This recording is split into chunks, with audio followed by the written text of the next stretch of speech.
Charter Local Edition. I'm Brad Pomerance at the California Republican Party Convention in Burlingame, California. We are joined by Joel Anderson. He is a member of the California State Senate.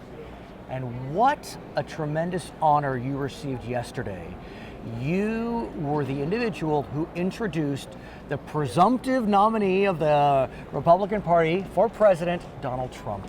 How was that, sir? Brad, it was very exciting.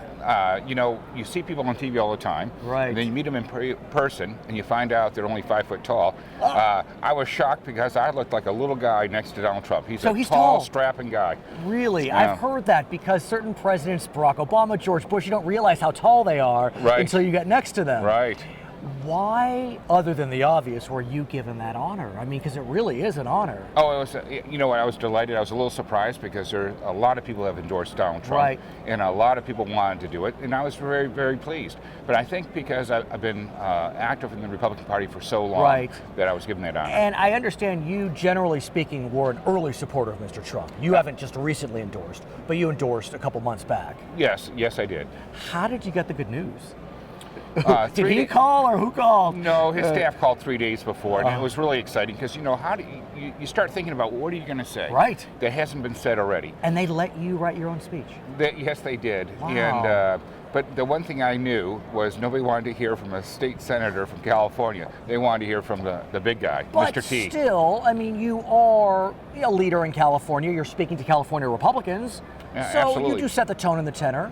No, absolutely. And it was very exciting. You can always tell when you are the candidate that everyone fears because that's when all the protesters come out, right? And today, the silence is deafening as Ted Cruz approaches to speak. Let's talk about the protesters. Our crew, we had to go through the protesters to get here. It was a little dicey. Some of us got pushed a bit. Some of us had fingers pointed at us and not the right kind of finger. Right. And the signs certainly weren't the right kind of signs. Yeah, the signs were not the right kind of signs. What do you make, though, of the vitriol? I mean, look, Mr. Trump engenders tremendous admiration and tremendous trepidation. Well, I jokingly said to a friend, the reason why they're so angry is because after he's elected, they're going to have to cut their hair because there's going to be a job for them. They're going to have employment. They're not going to be in the streets with all this free time to protest because there'll actually be a career path for them. And I think that's why so many people are on board with Trump. When you look at my district, we're going to vote San Diego County. We're going to vote overwhelmingly for Trump. In the primary, I would presume. Because so many people are unemployed or underemployed. And they look at Trump as a guy that can get them back to work, and that's what they want to do. They want to work hard. They want to make America great. The general, because the general election, the numbers are challenging. I mean, look, Mrs. Clinton has high negatives, Mr. Trump has high negatives, and I can see scenarios where what I love Please. is yesterday, with short notice, Trump is going to be in Orange County. 31,000 people RSVP'd on the web. I'm sorry, we haven't seen that since Barack Obama. And so when you're thinking about Trump, you have to think about Bernie Sanders. Both these candidates have the will of the people in terms of grassroots support. You can't manufacture that. Do you believe that Mr. Trump could attract some of Mr. Sanders' supporters? Oh, absolutely. People stop me all the time and they say, Sanders is my first choice, but I really like Trump. It's fascinating. And in fairness, I have a lot of Trump supporters who say, well, if Trump doesn't make it, I'm going to support Sanders. I think that this is really about Washington insiders who talk down to us versus those on the outside that want to be heard. But when you talk about talking down, some feel as if Mr. Trump's language can be incendiary as it relates to women, Latinos, Muslims. How do you couch that in such a way where it's not seen that way? You know what? Some of that's above my pay grade. 31,000 people showed up. I think that some people say, well, that's just a shtick. When you look, they seem to like a shtick. When you look at who he's employed more women than anyone else. Right. If you compare that to the Clinton Foundation, where they underpay women, he overpays women. Well, he pays for excellence, and those women are outstanding employees who do an outstanding job. And I think that Americans, we don't want equal pay. What we want is an equal opportunity because we're hardworking and we can make it happen. And we just want a level playing field, and that's what I believe Donald Trump. Look, clearly I'm getting very excited about this. I like it. Because you know what? I look through my district, I see so many people who are underemployed. I mean, they're hard work. Maybe they're an accountant and maybe they're a CPA doing accounting work when they should actually be Right. a real CPA. And so I'm looking at this, or maybe they're a welder who now is working at McDonald's or someplace else when they're underemployed. Let's get them back to work. Let's start building things. I want to talk about other people who are being paid, and those are members of the California State Legislature. As you know, in 2014, 3 members of your body, the state Senate, were, let's just say, indicted. Yeah. We know. And one convicted of 8 felonies Right. by a jury of his peers. And so, based upon the way that the Constitution was written then, all that you could do is either expel them or you could suspend them. But if you suspended them... suspension isn't in the Constitution. See, that's the reason why Talk to me. they couldn't suspend them without pay. Well, that's the because key. That's the key. But Prop 50 doesn't say who gets suspended with pay, who doesn't get suspended without pay. And let's set It this doesn't- up.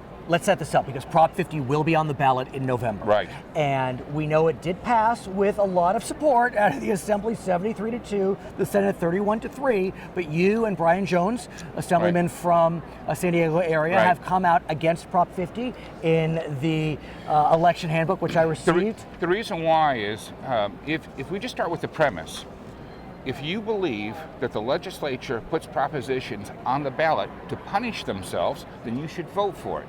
If you believe they put it on the ballot to avoid punishment, then you should vote against it. Because right now, the only way they can address it is they have to be expelled. Now, I made a motion to expel a senator who was found Right. guilty of 8 felonies who was serving on the Senate floor. And instead of That's Mr. Wright. allowing my motion to be heard on the floor to stop the corruption that was going on, I mean, 3 senators in the same year indicted and 1 convicted. And all unconnected to each other. That's what's Oh, interesting. It wasn't right. like, what was it, Shrimpgate or something, which was connected? It's a culture of corruption. I mean, there's no ifs, ands, or buts. It's a culture of corruption. And that culture of corruption put Prop 50 on the ballot. But let me ask you though, what Prop 50 does is it allows suspension with a 2/3 vote, and it allows the elimination of salary and benefits. Where are you? Well, so where do the people of California come in? 3 million Californians went without representation for almost a whole year because they suspended them instead of expelling Wright. them. Mr. Wright, Mr. Calderon, and Mr. Yee. Right. And so my position is the people should come first. It's a privilege to serve on that carpet. But let's and you say- should not. You don't have a right to be But there. here's what's interesting. With Mr. Wright, once convicted, the argument could be made, you should leave the body.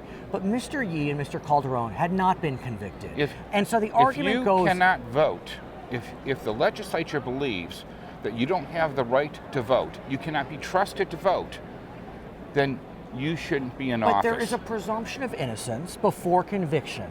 And this so, is not like any other job. I'm sorry. If you come into my office and you say, I want to buy illegal weapons, and I respond with automatic or semi-automatic, I've stepped across the line. Yes, I haven't been found guilty. Right. But I'm sorry, I don't belong in the highest body in California. You really need to go home, rethink yourself. There's 1 million people in your district. There's a lot of qualified people who won't engage in that conversation, who aren't going to flirt with being bought off. So what this does is it transfers the power to the 2/3 majority. Now, I served in 2/3 majority, and I have to tell you, after I tried to expel those senators, I was stripped of my committees. Now, if they as a Republican. As a Republican, and remember, the Democrats had a 2/3 majority. Oh, I see. They were able to strip you. They didn't have to go to your leader. Right. So when you're looking at this, we're worried that the lobbyists are going to have undue influence over us. But what you're going to do is you're going to give leadership undue influence over people like me who wish to expel senators who have been found guilty of 8 felonies. Oh, absolutely. His name is Joel Anderson, member of the California State Senate. We're at the California Republican Party Convention. I'm Brad Pomerance. It's Charter Local Edition.